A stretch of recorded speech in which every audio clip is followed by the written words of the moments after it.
Je m'appelle Aminata Somare, je suis juriste spécialisée sur les questions de genre et des droits de l'homme. Je suis la présidente de Jeunesse, Jeunesse unie pour la démocratie, la citoyenneté, l'anarchie et les droits de l'homme. Nous sommes une association de jeunes hommes et de jeunes femmes qui militons pour la promotion des droits des femmes et des hommes aussi, dans le domaine de la citoyenneté, la promotion du leadership, aussi de l'égalité des genres entre les hommes et les femmes. Des actions de sensibilisation, nous menons aussi des activités de renforcement des capacités des jeunes sur les thématiques actuelles, à savoir sur les violences basées sur les genres, sur la promotion des droits de la santé et de la reproduction, sur aussi l'entrepreneuriat des jeunes. Nous sommes une association jeune, donc Jeunesse est une association qui a été créée en 2018. Nous sommes dans le processus d'intégration d'organisations, de réseaux.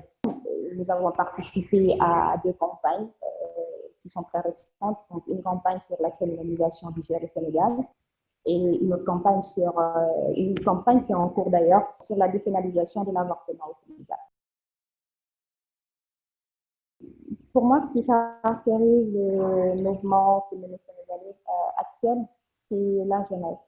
Donc, il ne faut pas aussi occulter l'existence d'un mouvement féministe qui était là, parce que nous avons trouvé des prédécesseurs qui ont construit, qui ont bâti quand même le secteur des droits de la femme au Sénégal.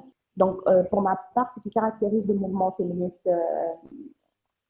sénégalais, c'est non seulement cette alternance générationnelle qui a su être organisée de la première génération de féministes à notre nouvelle génération, mais c'est aussi cette jeunesse du mouvement qui sait comment et comment s'y prendre pour organiser les plaidoyers pour une meilleure prise en charge des droits des femmes.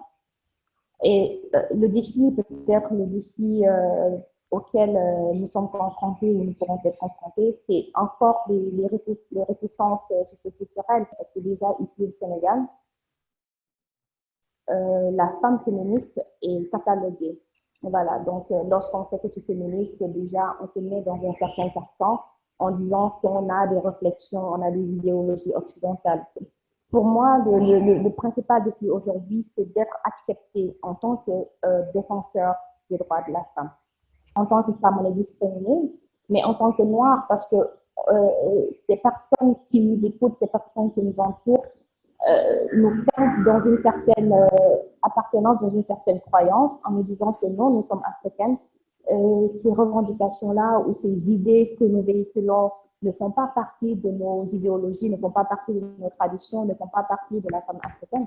Donc, ce qui fait que nous sommes doublement discriminés. Oui, il a existé un mouvement féministe africain dans les années 70-80 qui a continué jusqu'aux années 90. Mais il faut reconnaître que ce mouvement a été très vite englouti par, comme je dis encore, les pesanteurs socioculturels.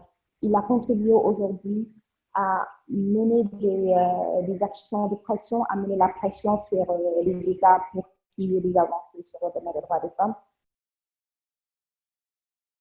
C'est de continuer la lutte, même si les aspects sont parfois différents de ce que les féministes revendiquent en Afrique, mais de continuer la lutte, de ne pas se laisser intimider par toutes les réticences qu'elles rencontrent, mais aussi d'être là pour les femmes.